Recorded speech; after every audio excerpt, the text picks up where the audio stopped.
Le prix Émile Olivier est remis cette année à M.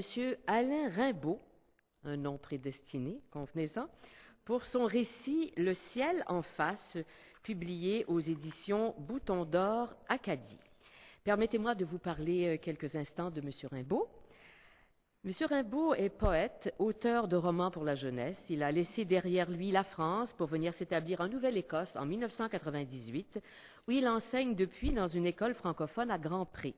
Il a publié des poèmes, des nouvelles dans de nombreuses revues, en France, en Belgique, aux États-Unis et au Québec, notamment dans Possible, Exit, Le Sabord et Moebius. Membre de l'Union des écrivains et des écrivaines québécois et de la Writers Federation of Nova Scotia, Alain Rimbaud signe des chroniques littéraires dans la revue en ligne En Plus. Son premier ouvrage, Herménégilde l'Acadien, a paru aux éditions Urtubise HMH en 2000.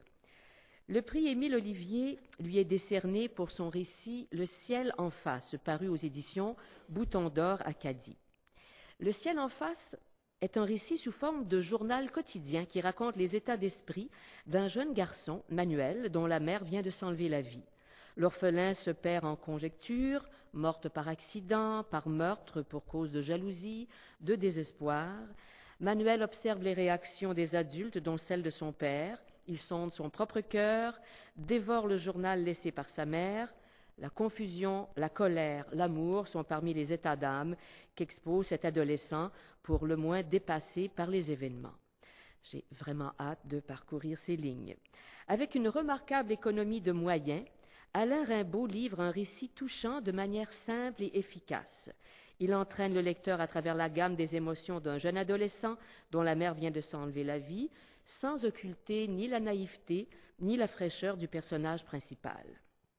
Pour ces raisons, l'œuvre de M. Rimbaud est une œuvre pour la jeunesse vraiment réussie, tant par l'efficacité de la narration que par la qualité de la langue. Je vous invite, M. Rimbaud, à venir chercher ce prix bien mérité.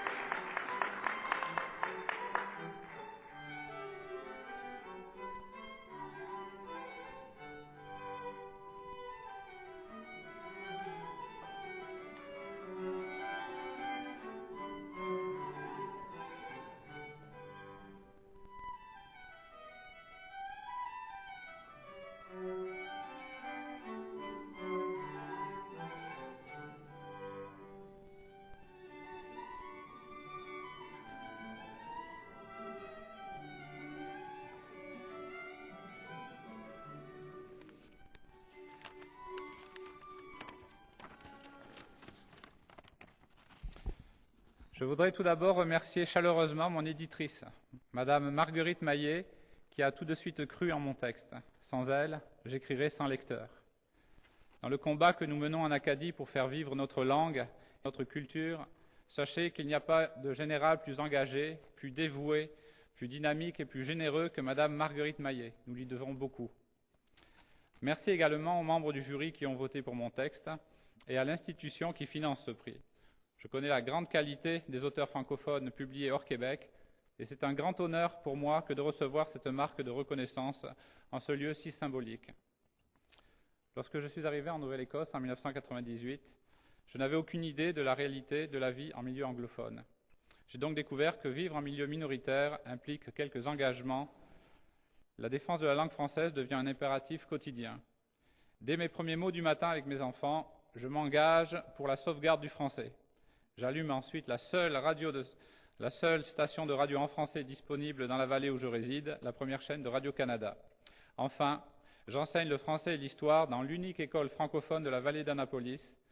Et le soir venu, entouré de voisins qui m'appellent entre eux « The French Guy », j'écris des livres dans une langue très peu lue sur ma presqu'île pour des lecteurs qui me semblent toujours imaginaires. Cependant, je ne suis pas le seul à m'engager ainsi en Acadie. Nous sommes quelques écrivains francophones et de nombreux enseignants pour qui la défense et l'illustration du français est un devoir moral, une question d'identité et une source de plaisir. Nous avons tous ici le souci de la langue. Notre langue dit qui nous sommes, alors, afin de ne pas devenir muets, afin de célébrer notre mémoire qui est, pour évoquer un roman d'Émile Olivier, la véritable archive. Continuons le combat et célébrons nos artistes. Merci beaucoup.